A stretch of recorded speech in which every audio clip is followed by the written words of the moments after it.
And welcome back, everybody. 22 minutes after the hour now, incoming border czar Tom Homan joining Fox and Friends after a successful meeting with New York City Mayor Eric Adams this week and revealing that more blue city mayors may be following suit.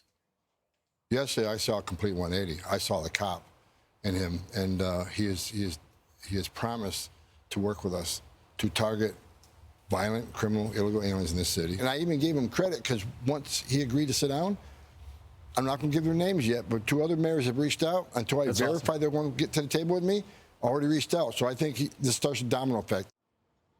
Joining us now is former head of ICE in Denver, John Fabbricatore. John, thanks so much for joining us. You know, this is one of those conversations that I think the entire nation is having right now. And it's very interesting, I think, for me, and I think perhaps even for you, to listen to what Tom Homan said about not just Eric Adams, but this idea that maybe there'll be more blue city mayors and governors that are finally coming around to this idea that the safety and security of the American people is paramount, and that has to take priority over politics.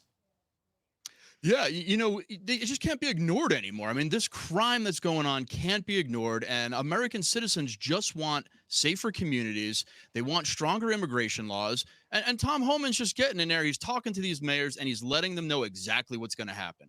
Let me show a graphic for the folks at home. This is a number of migrants arriving in major blue cities, or I can just tell you about it. And what was struck out to me is in the last decade in Los Angeles, just for an example, 226,000 plus just over the last 10 years. And when you hear numbers like that, John, I can't imagine what that must do to someone who not only was the former head of ICE in Denver's region. I can imagine that if you're the head of ICE in any of the regions around the country, that's got to be alarming because we just don't know not only who's coming into this country unlawfully, we don't know what they'll do. And we've seen crime obviously play out across the country, unfortunately.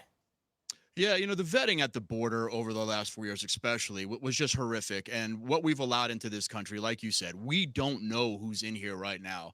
And the men and women of ICE are just trying to keep the community safe. But places like California with sanctuary status, like Colorado, which I live in right now, sanctuary status does not keep communities safe. It just makes United States citizens less safe. So we've got to support the men and women of ICE. Tom Homan's going to do this go around with President Trump, and hopefully we'll be able to get something done.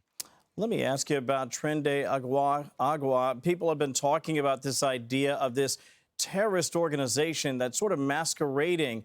I want to share a little sound and get your reaction on the other side, because I think this is really not just concerning for communities like Denver. Obviously, I'm from Colorado. You and I have had a chance to talk about what happened over in Aurora, but this is something that's spreading nationwide. Listen to this. I'll get your reaction on the other side. It's a state-sponsored Maduro regime organization. And he understands that the criminal mind, how to use the criminals to control the society, the Venezuelan society affairs, and then, well, that is a big opportunity also to spread this for all Latin America, to take the virus like a socialism virus all over Latin America and then go to the US. Because they want to create chaos, and they use the TDA as a blackmail for any situation. So you're looking at a former Venezuelan military officer talking about this idea that TDA is not just a gang, as I think most people have described them, but they're actually ideological terrorists disguised as a gang. What are your thoughts on that? I absolutely agree. You know, I've been talking about this for a couple of months, and, you know, having this Venezuelan military official come on and actually say it is absolutely what's happening. I mean, what we saw in the beginning is, you know, they came here to the United States. They started off in sanctuary cities. They use that as a springboard to then jump into a lot of other cities. We've got Tren de Aragua that we know about in 17 different cities throughout the United States right now. And unless we really put our foot down, this gang is going to continue to grow. They want chaos. That's exactly what they want. John Fabbricatore joining us, the former head of ICE in the Denver region. Thank you, my friend. Appreciate your time today.